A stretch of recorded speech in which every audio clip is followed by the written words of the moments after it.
Downs community. My name's Margot Davis. I'm the Mayor of Glenelg 7 Council, and joining me here today is Bernard Smith, our General Manager. This morning, we had our council meeting, and this video is a debrief for the community to kind of summarise what went through council today and give you a bit of an overview of the key reports and the outcomes of the meeting.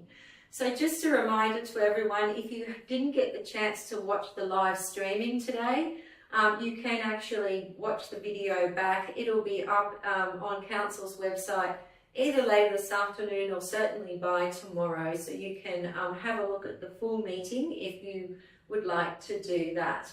So first I'd like to talk about the mayoral minute that went up around the ALGA 2025 federal election campaign. So really this was about council resolving to support a national federal election campaign and funding priorities identified by ALGA, which is the Australian Local Government Association, and participate in their Put Your Communities First federal campaign. So really this was around enabling myself as Mayor and Council to just align ourselves with that campaign and continue to advocate for our community.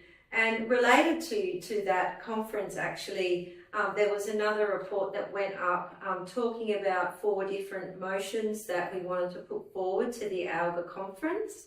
I myself put up 3 motions, and Councillor Scott put up another motion, and those were around addressing the housing crisis, additional local government funding, also strengthening essential community and social services in our community through better funding models. And the last one that Councillor Scott put up was around carbon-based waste, which is a really good motion to put forward as well. Bernard, did you want to talk a little bit about the conference itself? Yes, the conference is really important in terms of its local government from across Australia coming together and adopting united positions on important matters, whether it's funding for local government, whether it's disaster recovery arrangements, environmental issues, as council, the topic council wants to put something forward. So when that conference adopts a motion, the ALGA can go to federal government and say, this is the position of local government in Australia. So it's very powerful in terms of lobbying and advocacy. Absolutely. And another report that went to council was around the operation and utilisation of the Highlands Hub, which I'll get Bernard to talk to. Yes, this follows a previous resolution of council. So a report was brought back about its current operations and how it has performed. The outcome of that was the acknowledgement that we need to work very hard at making the hub function and operate and meet the funding guidelines. It was a funded project as well as possible. So that's around improving the utilisation, improving the financial performance, and council has agreed to implement a larger body of work to make sure that it's meeting the needs of the community, it's meeting the funding guidelines, and it's delivering the outcomes.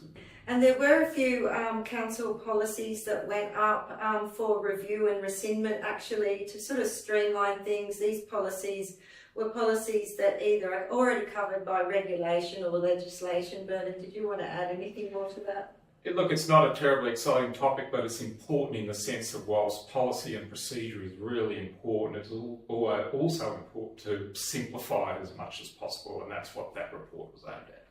Yes, and I was really pleased with the Capital Works Progress program report. There has been some great strides across multiple different areas of council, and we can see that progress in comparing what we saw come into council like back in November, even to what we saw today, and there's some great strides being made. Bernard, did you want to talk to a couple of projects? Yes, look, it is important to reflect on what's been achieved. We often talk about what we want to do, but things like constructing 5 concrete bridges in our rural areas, very fundamental infrastructure, important to the rural economy, and those bridges will now be there for probably 100 years. So it's terrific in terms of outcomes. Yes, and even though we're now in the beginning of 2025, we did have the 2023 to 2024 financial statements come up to Council, which is the audited report. And that has resulted in a disclaimer of opinion, which is the same for the previous financial year as well, 22-23. Both of those financial statements did come back as disclaimer of opinion, and I'll let Bernard explain that a little bit more, but we are, as a council, working towards a permanent remedy for the main issues associated with getting those disclaimers through, and that is about our financial systems. Yeah, that has been enormously challenging. It's important to acknowledge that it's not about the financial position of council, but rather how our system operates, how it generates data, the accuracy of the data. And we have had an extremely problematic implementation of a system. Council has now got a path forward in order to remedy that, but in the meantime, we have been working incredibly hard with the auditors and the audit office to overcome our issues. Yeah. And some good news as well, and congratulations from not just me and Bernard, but from all the councillors on some committees being endorsed. So that was the Glen Innes Community Access Committee and the Glen Innes Glen Innes 7 Library Committee, who were elected. And on behalf of everyone, I'd like to extend my deep gratitude to the volunteers of these committees, because they do dedicate their own time, their expertise, and also their experience on these committees, and we are very grateful for that. Also, we had the Australian Standing Stones Management Board put forward the revised charter of a College of Guardians of the Australian Standing Stones, which was a really good governance update. And we also had a confidential report, which we can't talk too much about in regard to the New England Weeds Authority, but Bernard can certainly talk to the resolution itself.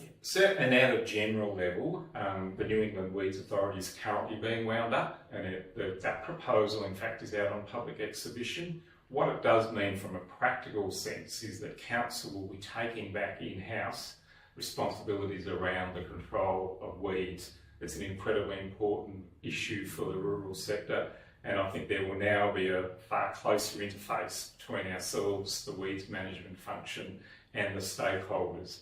The report related to some procedural matters, but overarching it is within the next couple of months, Council will be resuming responsibility for that function. And that's it for today. Thank you for listening. As I said, do watch the recording of the whole meeting if you're interested on Council's website. Have a great day.